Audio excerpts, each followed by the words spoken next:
Mi nombre es Laura Ferreira Provenzano, soy argentina, pero ya hace 21 años que estoy radicada en Estados Unidos. Y bueno, lupus es una de las cosas que más me gusta y que más hago, y vamos a hablar de un par de temas que no sé si tengo la respuesta para ninguno de ellos dos, pero vamos a tratar de discutir lo que se sabe y ver qué conclusiones sacamos entre todos. El primero es biopsias por protocolo en nefritis lúpica, si hay algún impacto en el pronóstico. Tengo que decir que la mayor parte de los estudios en esto han sido hechos por argentinos y no mí, no yo, sino la doctora Malvar, el doctor de Rosa, en conjunto con con médicos de Ohio State University, con el doctor Robin. Y bueno, muchos de los datos van a venir. Bueno, vamos a empezar. Bueno, como todos saben, ya habido mucha información de esto, pero bueno, el lupus es una enfermedad autoinmune que se caracteriza por autoantígenos contra elementos del núcleo celular, y esos autoantígenos generan inflamación en múltiples tejidos, incluidos el riñón. Como nos dijo la doctora recién, fundamentalmente afecta a mujeres. Y bueno, hay interacción entre factores genéticos y ambientales que llevan al lupus.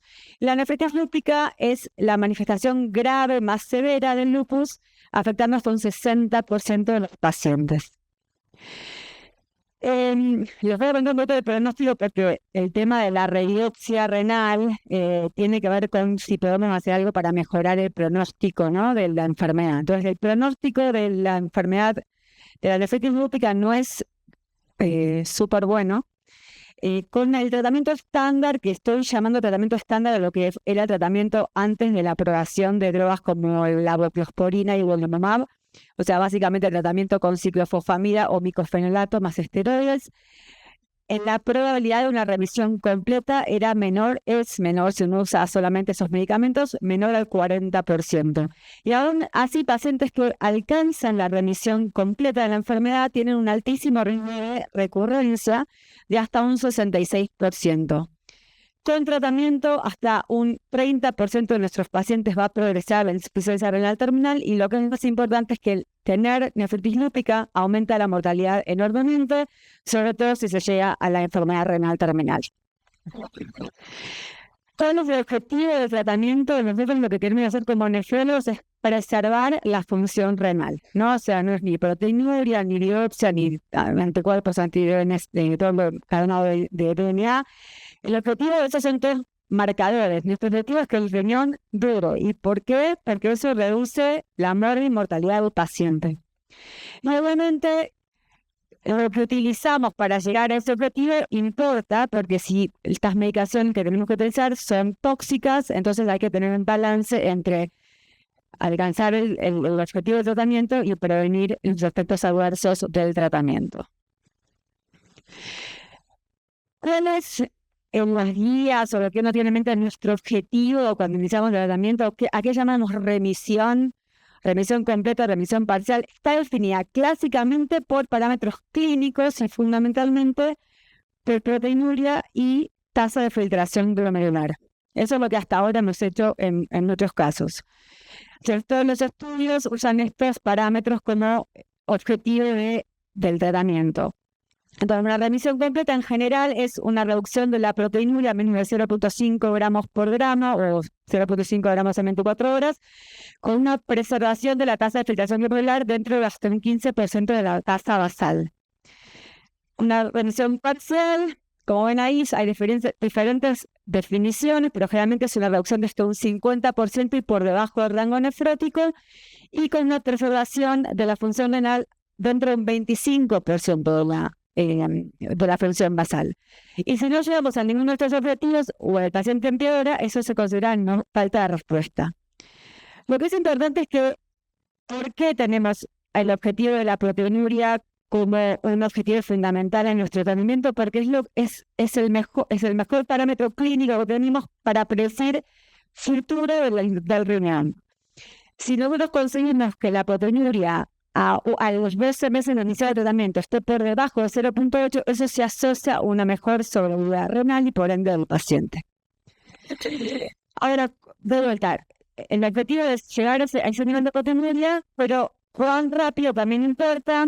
Entonces, como vamos a repetir, esto está basado en datos, por ejemplo, del estudio Europa, donde se mostró que en estudio del estudio, que si llegábamos a ese nivel de proteinuria 12 meses, teníamos mejor sobrevida renal. Y las guías, por ejemplo, son las guías europeas, recomiendan llegar a una disminución del 25% de la proteinuria a 3 meses, del 50 a 6 meses y a ese valor ideal a 12 meses.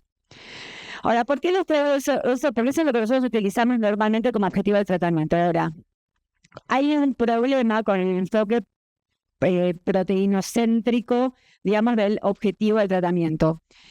Y que es que la persistencia de la proteinuria por arriba de esos niveles no necesariamente siempre representa persistencia de la inflamación a nivel renal.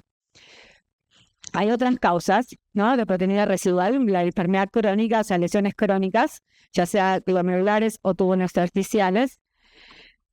Puede ser, que esto lo vamos a ver un poquito más adelante, que los haya quedado en el tejido signos de inflamación, pero que en realidad la enfermedad, la parte activa inmunológica esté controlada, pero todavía no se haya limpiado el riñón de los depósitos y de la inflamación completamente, o sea, que haya un lapso entre la resolución inmunológica y la resolución histopatológica, y que haya otras causas de proteinuria, ya sea obesidad, diabetes, hay otras razones por las cuales nuestro paciente puede tener proteinuria mayor a ese nivel a los 12 meses. Y por otro lado, hay un número significativo de pacientes que tienen remisión crónica, ¿no?, basada en proteinuria y infección renal, pero que cuando hacemos la biopsia tienen actividad inmunológica. Y esto podría estar asociado a un aumento del ritmo de brote y al fenómeno de inmunosupresión. Por eso viene acá el tema de la biopsia de protocolo. Esto se llama disociación clínico-patológica, y hasta en 30 o 50% de pacientes a atención clínica a 6 a 8 meses de tratamiento tienen inflamación y la biopsia. Y hay pacientes que están en remisión clínica por 24 meses y 30% tienen actividad histológica en la biopsia. Por otro lado, como vimos antes, hasta un 60% de pacientes con proteinuria persistente no tienen inflamación en la biopsia, con lo cual es una disociación clínico-patológica. Ahora, ¿qué es la biopsia por protocolo? O sea, nosotros cuando hacemos, la biopsia renal es fundamental para el diagnóstico de la enfermedad renal leupica. La necesitamos, no es como la membranosa. Tenemos que tener biopsia por lo menos por ahora.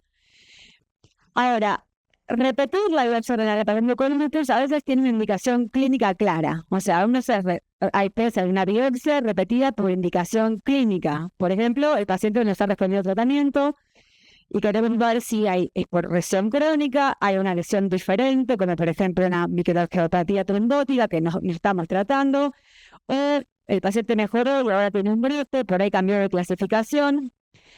Este es un tipo de biopsia repetida que es indicada y que hay datos que muestran que generalmente afecta el tratamiento y mejora el pronóstico renal.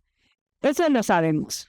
Porque por el otro lado está la biopsia por protocolo, que es una biopsia que yo decido hacer de antemano antes de saber cómo le está yendo el paciente. Y digo, bueno, a los 6 meses voy a hacer una biopsia renal, a los 12 meses voy a hacer, pero no importa si el paciente está en remisión clínica o no está en remisión clínica al lado, igual. La pregunta es, ¿eso nos ayuda a nosotros? La razón de hacerles esta disociación clínico-patológica, ¿no?, que se han visto en estudios que hay pacientes que parece que están en remisión clínica, que los rebiopsian por protocolo y hay inflamación en la biopsia. Ahora, esa inflamación en la biopsia tiene un pronóstico, nos dice algo. Entonces, si lo hacemos en el medio de la inducción, por ejemplo, si está activo, vamos a intensificar el tratamiento. O si lo hacemos en el medio del mantenimiento, vamos a mantener la terapia de mantenimiento por más tiempo si tenemos una biopsia activa. Eso es lo que tenemos que ver si es cierto o no es cierto para justificar la biopsia renal de protocolo. Este es uno de los estudios, se llama Lupus Flares and Histological Renal Activity at the End of Treatment, que básicamente es un estudio que fue realizado en la Argentina por el doctor La Rosa. Y el objetivo fue evaluar si la inflamación residual en la biopsia renal repetida en pacientes con nefritis lúpica producía brotes al disminuir la inmunosupresión. Se seleccionaron pacientes con clase 3 o 4 que estaban en remisión clínica completa, por lo menos por un año, que habían tenido al menos 36 meses de inmunosupresión. Son pacientes que hace muchos años que están en tratamiento, que no tienen ningún signo de inflamación, y ahí se hace la biopsia de protocolo.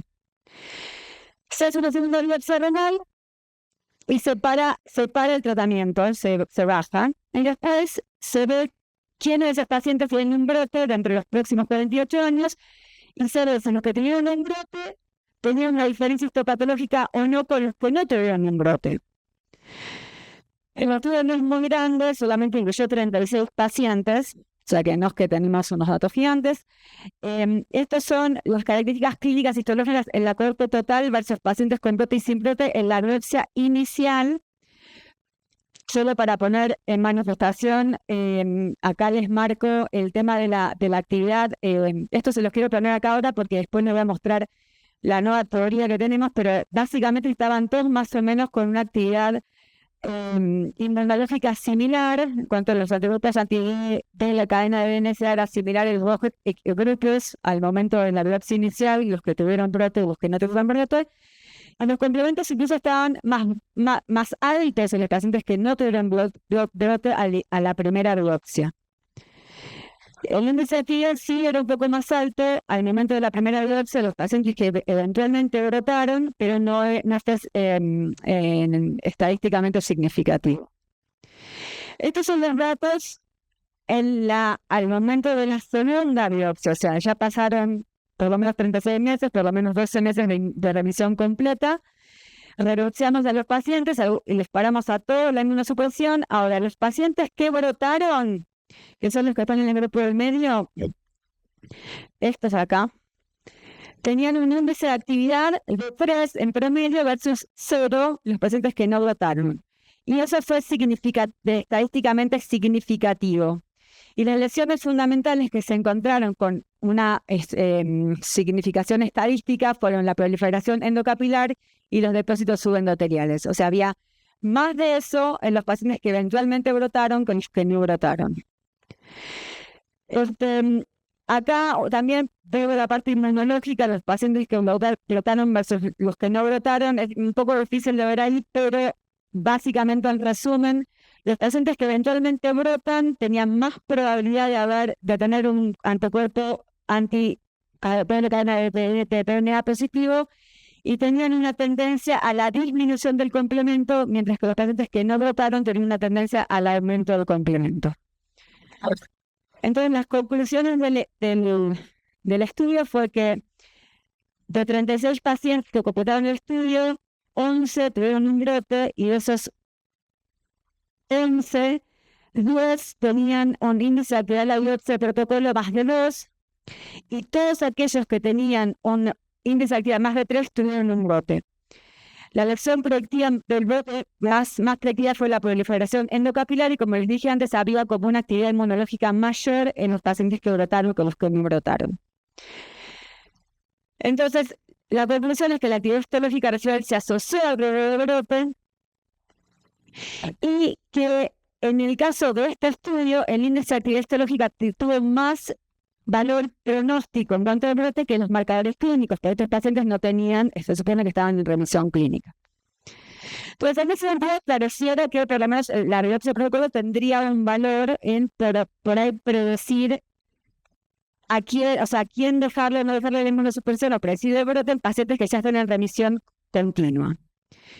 Ahora, nos sirve hacer una biopsia de protocolo, por ejemplo, justo al final de la inducción, para ver si hay actividad, los trato más fuerte o no los trato más fuerte. No hay muchos estudios en esto, solamente 4 estudios, 3 observacionales y uno solo prospectivo, que también se hizo en la Argentina, publicado por la doctora Malvar en el 2020.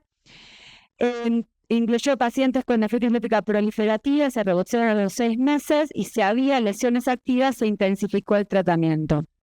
Los resultados: 30% de los pacientes en revisión clínica tenían niveles altos de inflamación en la biopsia a los 6 meses, pero interesantemente 62% de los pacientes que no tenían nada de actividad tenían actividad de proteinúria persistente, y después más, como preocupante, digamos, es que 30% de los pacientes que no tenían actividad progresaron en el sentido de que la función renal disminuyó a lo largo del tiempo. Esos pacientes no recibieron intensificación del tratamiento y lo que se ve es que las lesiones vacunas no predijeron el riesgo de progresión, con lo cual el tema de redoxar, hacer meses e intensificar, estos son datos, los estudios no son muy buenos, pero bueno, no estaría justificado. Y como vimos antes, o sea, también la otra pregunta es, o sea, porque el estudio que vimos de RS, básicamente me dice si podemos parar o no. Acá la pregunta es, este estudio fue un estudio donde se intervino, básicamente en 77 pacientes con nefritis proliferativa se hicieron biopsias de protocolo cada cierto tiempo, continuamente, hasta que el nivel de actividad estuvo en cero. Hasta que no estaba en cero, se lo seguía tratando. Y lo que se vio fue que sí, que los pacientes tenían cero actividad en la biopsia, no brotaban, o tenían muy bajo riesgo de brote, pero estos pacientes fueron sometidos hasta 5 biopsias en el lapso de unos años, nada más que para decidir si le paramos o no le paramos la inmunosupresión. Con lo cual, si bien en este estudio no veo complicaciones de eso, obviamente es necesario hacer 5 biopsias en un par de años para decidir si mantenemos la inmunosupresión o no. Es algo que nos tenemos que preguntar. Y hay estudios que han hecho cosas donde, por ejemplo, en este estudio, un índice de cero no predijo brotes, o sea, hay en este estudio una actividad de cero predijo que no iba a haber brotes, pero hay otros estudios donde eso no se demostró, con lo cual los datos son como no son siempre iguales. Ahora, hay como una nueva teoría de qué es lo que podría estar pasando, por qué es la disociación clínica patológica. Esto fue publicado recientemente, es un editorial que publicaron el doctor Fervenza y el grupo de Milo. Ellos vienen con toda la teoría en el PNH2, ¿no? O sea, hay un anticuerpo que se genera, se eleva, eventualmente se deposita, genera daño, y después, si el anticuerpo desaparece, eventualmente el daño desaparece. Ellos están postulando que a lo mejor pasaría lo similar con el lupus. Lo que dicen es, o sea, que por ejemplo, o sea, a veces hacemos una biopsia renal y va a haber actividad, pero no hay actividad clínica, a lo mejor es porque todavía hay lesión residual en la biopsia, inflamación residual, pero eso no significa que haya actividad renal inflamatoria. Y en pacientes donde, por ejemplo, hay revisión clínica, pero hay actividad inflamatoria, a lo mejor esos pacientes tienen una actividad, o sea, tienen revisión clínica, pero tienen actividad, pero porque tienen una actividad inmunológica basal baja que lleva a la enfermedad crónica renal, a la enfermedad renal crónica. ¿Cómo se diferenciarían estos dos pacientes para ellos? Con la presencia de anticuerpos en la sangre, ¿no? O sea, básicamente lo que ellos postulan es que pacientes que tienen los anticuerpos contra el DNA de doble cadena negativos al momento de una biopsia protocolo positiva, seguramente tienen lesiones en el tejido que son residuales, mientras que si tienen los anticuerpos positivos, quiere decir que tienen una inflamación crónica persistente, a pesar de que los dos van a tener remisión clínica. Porque estos son los pacientes que tienen remisión clínica, pero que tienen disociación clínico-patológica. Habría dos tipos, unos con actividad inmunológica persistente y unos con actividad inmunológica no persistente, y que son dos grupos diferentes. No sé si se entiende eso, pero es básicamente lo mismo que pasa con el PLH2R. O sea, aumenta el nivel, a veces hacemos la biopsia y todavía hay depósitos en el tejido, pero si el PLH2R está negativo en la sangre, eventualmente los depósitos en el tejido van a desaparecer. Y muchas veces la proteinura desaparece antes que los depósitos de PLH2R en el tejido. Y esto sería una teoría similar.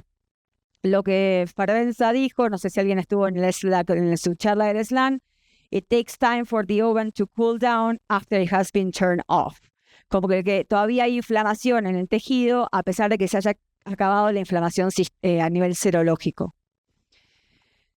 Entonces, bueno, es toda digamos, yo crecí, o sea, inicialmente para mí el tema de seguimiento de los anticuerpos antidoble cadena de DNA era bueno, sí, lo sigo, tienen un significado, a lo mejor pronóstico. Algunos pacientes míos aumentan el título y después hacen un flare, pero otros no, otros lo tienen siempre positivo y están en remisión clínica.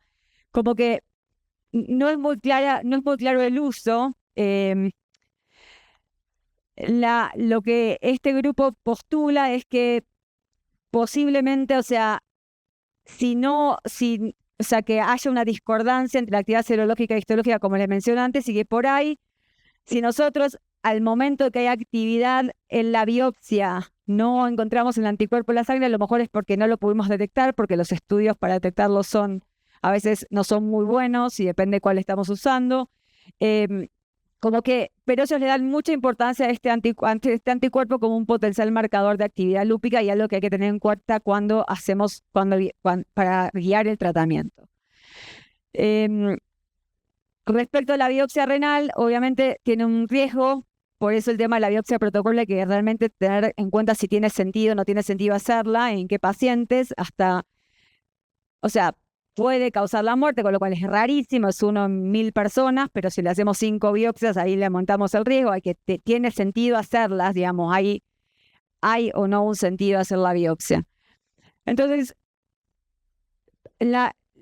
una posible nueva visión de cómo cómo enfocar el tratamiento de la nefritis lúpica en lugar de simplemente focalizarnos en la proteína y en la tasa de filtración glomerular, sería focalizarnos en realidad apagar lo que causa eso, que es la producción de anticuerpos, ¿no? O sea, cómo hacemos para que eso se pare, y al parar la producción de anticuerpos, se va a parar la lesión glomerular y se va a parar el daño renal. Y bueno, eventualmente eso se va a traducir en que la biopsia se va a ver mejor. O sea, como que una nueva potencial forma de ver eso es eso, y el tema de la biopsia de protocolo en este contexto no sé cuánto sentido tiene, digamos, si nosotros realmente nos focalizamos en calmar la inflamación, eventualmente en la biopsia se va a ver eso. Es necesario probar que en la biopsia hay actividad si todavía tenemos signos de inflamación a nivel, o de actividad inmunológica a nivel sanguíneo. Eso es lo que se postula, ¿no? O sea, si nosotros logramos la supresión inmunológica, o sea, se desaparecen los anticuerpos doble cadena de DNA, se normaliza el complemento, se normaliza la proteinura, se normaliza la función renal o se estabiliza, ¿tengo necesidad de biopsiar para probar que eventualmente eso va a estar calmado? Es una pregunta abierta, la verdad que no tengo la respuesta. Yo honestamente no hago biopsia de protocolo, hago biopsias por indicación nada más. Sí, por ejemplo, si tengo que parar el tratamiento en un paciente y no estoy 100% segura, a lo mejor biopsio antes de parar totalmente la inmunosupresión. Ahora lo que uno podría decir es que si el paciente está en remisión serológica total y está en remisión clínica total, a lo mejor no tendría sentido en esos pacientes potencialmente hacer una rebiopsia. Y si no está en remisión serológica, a lo mejor hay que intensificar el tratamiento. Pero bueno, esto no está claro, digamos, es una nueva teoría y yo creo que la respuesta todavía no está clara de lo que tenemos que hacer con el tema de la rebiopsia.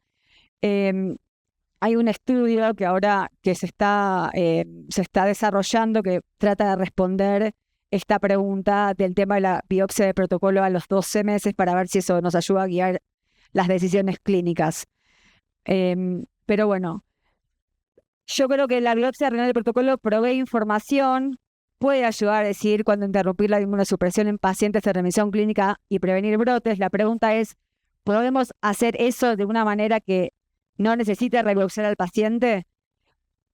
Hay algunos expertos que piensan que a lo mejor sí, que se podría evitar si uno tiene una remisión inmunológica y clínica absoluta, no hay necesidad de rebiopsiar y se podría parar la inmunosupresión. Perdón, apreté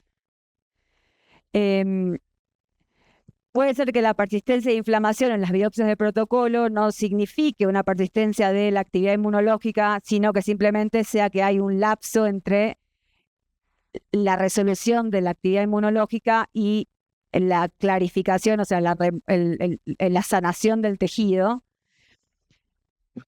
Esto es lo que hablamos de que la presencia de estos anticuerpos de doble cadena contra el DNA podría ayudar a distinguir pacientes que tienen actividad en el presente versus inflamación y daño residual cuando hacemos esa biopsia de protocolo. Y la pregunta es necesario rebiopsiar por el riesgo de la biopsia. Y bueno, el gol del tratamiento, potencialmente un nuevo paradigma que se debería basar en la revisión serológica, que eventualmente va a llevar a la remisión clínica y que eso eventualmente va a llevar a la remisión histológica. Este es el estudio que se está haciendo ahora, que trata de evaluar la utilidad de la rebiopsia de protocolo a 12 meses, y es un estudio prospectivo, randomizado, que bueno, va a dar un poco de datos más objetivos.